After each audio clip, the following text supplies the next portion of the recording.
नमस्कार, मैं हूँ राजेश कुमार शर्मा और आप देख रहे हैं मेरा यूट्यूब चैनल राजनीतिक पक्ष। आगे बढ़ने से पहले मेरा आपसे निवेदन है कि यदि आपने अभी तक मेरे इस चैनल को सब्सक्राइब नहीं किया है तो प्लीज़ उसे सब्सक्राइब कर दीजिए। साथ ही वीडियो को लाइक करना, शेयर करना और अपने कमेंट्स लिखना भी ना भूलें। पिछले नगर निकाय चुनाव में बहुजन समाज पार्टी ने मेरठ में भारतीय जनता पार्टी को पटकनी देते हुए मेयर पद पर कब्जा किया था। इस बार भी बसपा के सामने अपनी इस सीट को वापस पाने का पूरा दबाव रहेगा।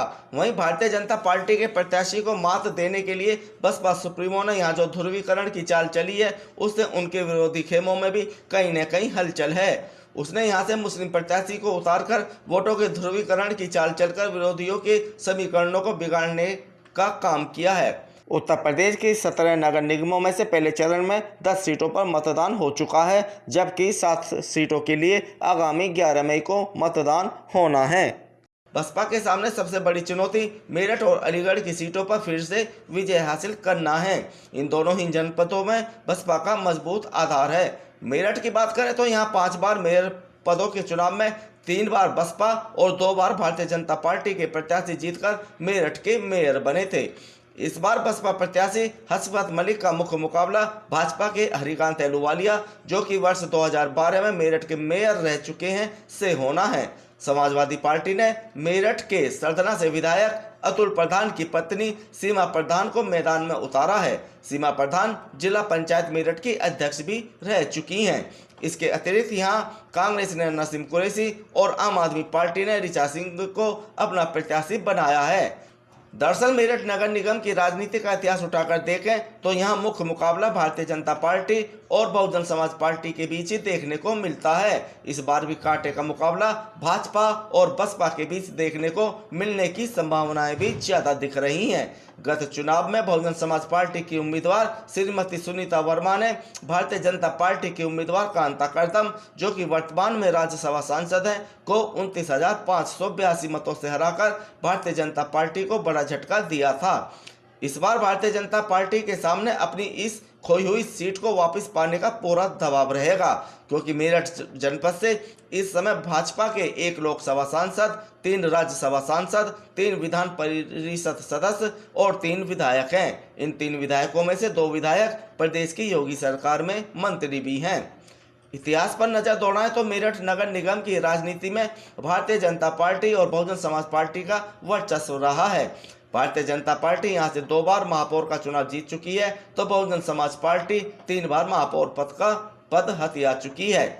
मेरठ नगर निगम में वर्ष 1995 में बसपा के अयूब अंसारी, वर्ष 2000 में बसपा के हिशाइद अखलाक, वर्ष 2006 में भाजपा की मधु गुज्जर, वर्ष 2012 में भाजपा के हरिकांत अहलूवालिया और वर्ष 2017 में बसपा की सुनीता वर्मा महापौर पद के लिए निर्वाचित हो चुके हैं।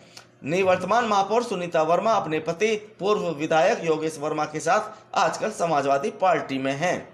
दरअसल मेरठ में लोकसभा का चुनाव हो या फिर विधानसभा का चुनाव अथवा मेयर पद के लिए चुनाव, यहाँ अंतिम समय में चुनाव हिंदू मुस्लिम हो जाता है। इस बार भी ऐसी ही संभावनाएं जताई जा रही हैं।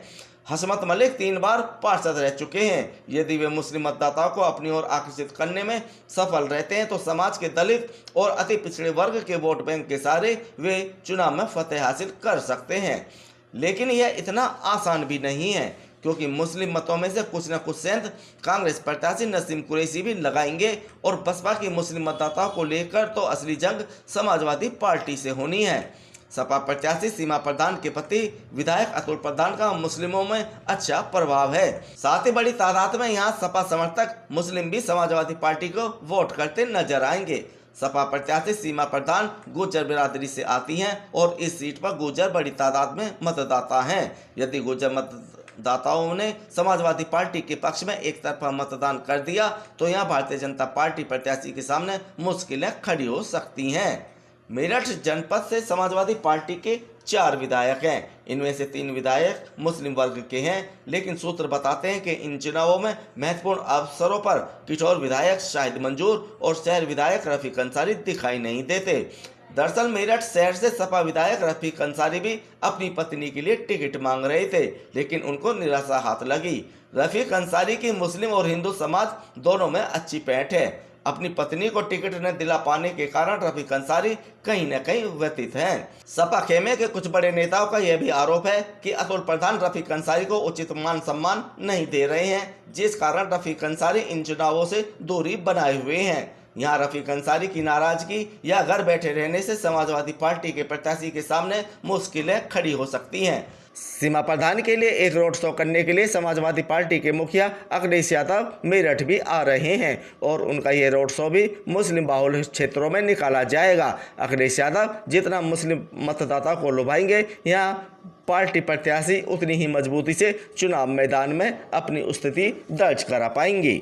जहाँ तक समाजवादी पार्टी की बात है तो मेरठ नगर निगम की राजनीति में वह हाशिए पर ही रही है।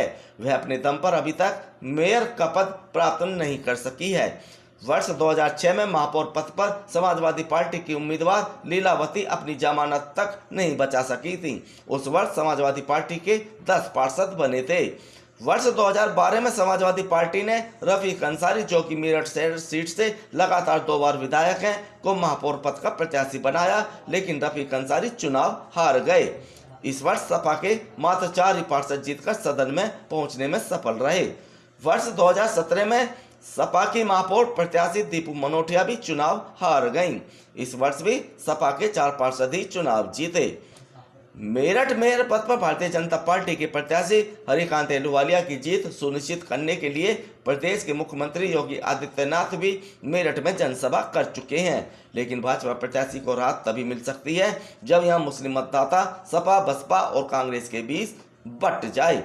इस बार मुस्लिम मतदाताओं के कई दलों में बंटने की संभावनाएं भी ज्यादा दिखाई दे रही हैं। मेरठ के इतिहास में पहली बार भारतीय जनता पार्टी ने मुस्लिम बहुल क्षेत्रों में अपने प्रत्याशी मैदान में उतारकर सबको चौंकाया है। इसका सीधा सा मतलब है कि कुछ प्रतिशत मुस्लिम मतदाता भी भाजपा के साथ जा सकता है।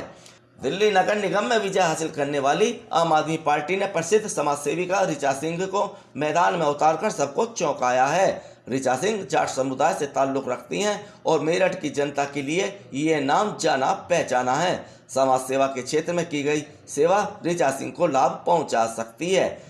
इस बार भारतीय जनता पार्टी ने किसी बड़े जाट चेहरे को मैदान में नहीं उतारा है। जाट समाज इसको लेकर अपनी नाराजगी भी व्यक्त कर चुका है। यदि ऐसे में जाट समुदाय आम आदमी पार्टी की तरफ खिसक गया तो यहाँ पर भारतीय जनता पार्टी के सामने मुश्किलें खड़ी हो सकती हैं।